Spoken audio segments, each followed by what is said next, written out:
Hello everyone.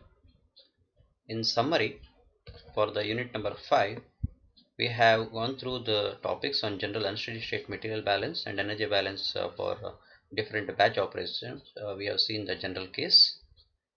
Then we have solved problems on salt dissolution, CSTR, continuous stir tank reactor, and batch distillation. In these three cases, we have seen uh, material balance without reactions in the case of salt and batch distillation, whereas in CSTR, we have seen with the reaction. That was the difference, and it was for an unsteady state.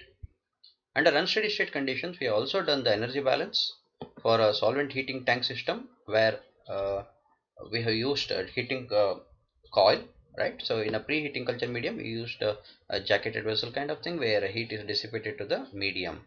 So in these two cases, the material balance was not there. It was only the energy balance. Later, we have also seen simultaneous material and energy balance under steady state.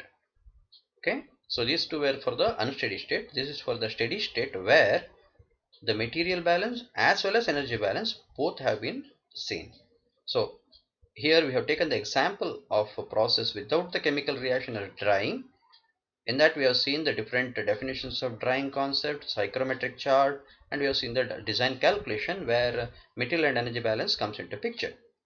Then we also have seen the process with reactions, the case of ethanol fermentation and also the citric acid fermentation, where you have the simultaneous material and energy balance coming into picture. That's the end of the syllabus for this course. All the best for your studies and exams in future. Thank you.